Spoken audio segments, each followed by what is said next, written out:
In health news this morning, if you suffer from sleep apnea, well, you're not alone. Over 22 million Americans suffer from this condition.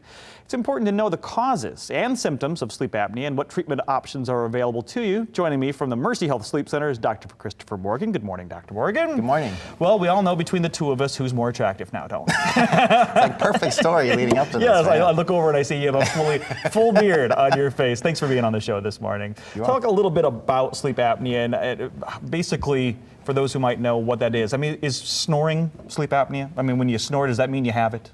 Doesn't always mean you have it, but you know, for the people that start getting really loud snoring and disruptive snoring, they almost always have some sleep apnea. And so there are different levels of this, right? Sleep Absolutely, apnea. yeah. Okay, and what we're talking about today is obstructive sleep apnea. What does that mean? Correct. So obstructive sleep apnea is when the back of the throat has blockages and people can stop breathing when they sleep at nighttime and can have potentially serious health consequences. Now, when you say people stop breathing, obviously that raises an eyebrow. Yeah. Okay, so people stop breathing, not to the point where they're going to pass out, but what type of health consequences does this bring when you repeatedly stop yourself from breathing throughout the night?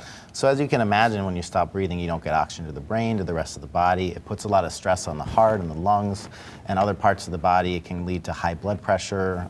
There's increased risk for heart attacks and strokes and cardiovascular disease.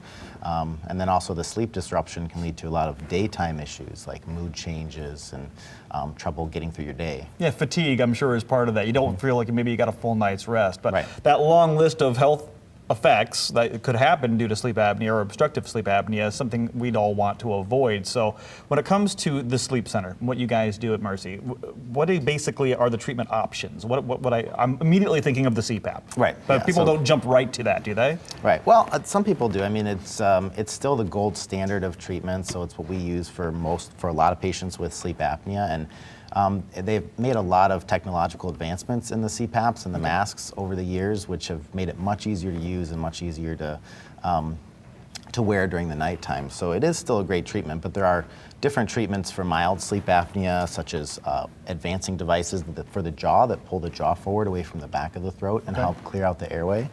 And there are other options as well for milder sleep apnea, like losing weight and sleeping in a certain position. But when you get to more severe sleep apnea, the CPAPs are usually the first line of therapy for treating patients. And then we have other surgical options available, such as the different surgeries in the back of the throat and then the Inspire device. So. The Inspire device. Great segue into what exactly is. I think we're getting some video right now of what the Inspire device might be. Tell us what this is. So basically, it's an implantable device. It's a simple outpatient procedure where they implant it, and it gives a mild stimulation to the nerve that supplies your tongue. So when you actually take a breath at night, this stimulation pushes the tongue slightly forward, so that the airway can breathe much more easily at nighttime, and you can sleep better. Okay, I want to make sure I heard you correctly. So it's implanted in my body, and while I'm sleeping, if it senses something, it sends a nerve signal that moves my tongue. Yes. Okay. So you can see there's two leads on the video. There's one that sits on the chest there, and when you breathe in, it senses that, and then it sends a signal to the tongue to move forward. And it's a very mild stimulation. It's not meant to wake you or disturb you at nighttime. Sure. So it's kind of gentle. Fascinating video. Didn't know that existed. Who's a candidate for this? Is it only those who have severe or obstructive sleep apnea? So moderate to severe obstructive sleep apnea is the best candidate, and someone who's non-obese, so typically BMI less than 35 to be considered to be a candidate for it. So if people want to learn more about this, I'm sure there's a place they can go. Inspire Therapy. You're registered for. There's a free community talk being held. Are you going to be part of that? Yes, Yeah? I'll be doing the community talk. That's your talk, isn't it? You're the headliner.